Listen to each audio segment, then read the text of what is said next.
Well, good morning and welcome to this morning's reflection. And today I base my reflection on today's readings, which will be in the description below if you would like to read them before or after this reflection.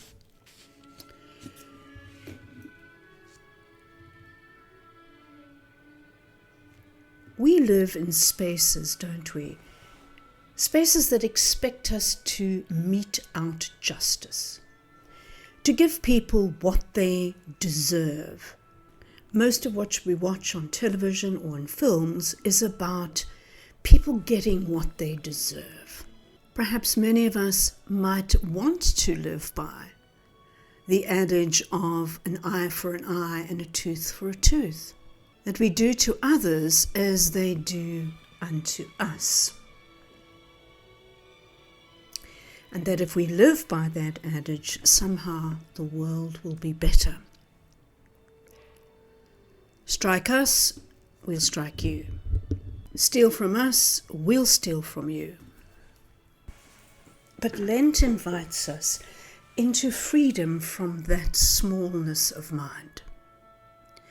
Lent invites us into the spacious freedom of not needing to retaliate. We grow up believing that our power is proven when we win, when we defeat the enemy, when we get our final moment of justice. But this belief is not Christian. And it was never exemplified by Jesus Christ.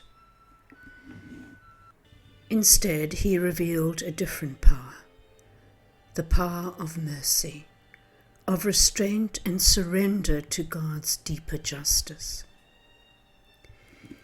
In the Old Testament reading today, David stands in the cave where King Saul lies asleep. Saul is utterly vulnerable before him. This is his moment. The moment he's been waiting for. The perfect moment. The moment to effect justice and end his enemy. History would have justified his actions. Saul had hunted David relentlessly, and David had every right to remove this threat from his life. But David refuses. He obeys a higher power. He obeys the God of love. He trusts his future to God and does not force it to be as he would like it. If we take the future into our own hands, we often destroy the very kingdom that God is trying to establish. So instead of killing Saul, he cuts a piece of his robe, and in doing so he reveals a deep, deep truth. He refused to become what he feared. And we too can say to ourselves, I will not become what I fear. And so Lent is about refusing to become our wounds. In Psalm 25, we read, as the psalmist writes, "Show me how you work, God, and school me in your ways." In Lent, we are praying this prayer, "Show me how you work, Lord, and school me in your ways." We are asking to see not as the world sees, but as God sees. God's justice never, ever, ever seeks revenge. For if it did, we would not be here. God's justice is always restorative.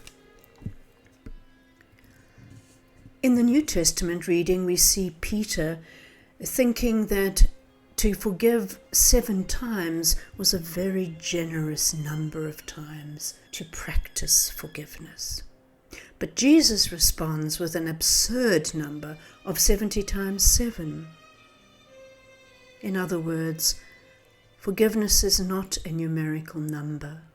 It's not about arithmetic. It's not about keeping account. Forgiveness is a way of being.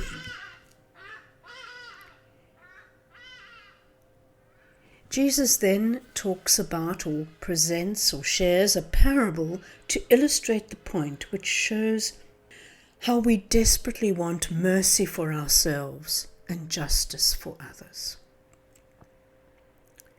But that is not the way of the kingdom. In the kingdom, received mercy becomes given mercy.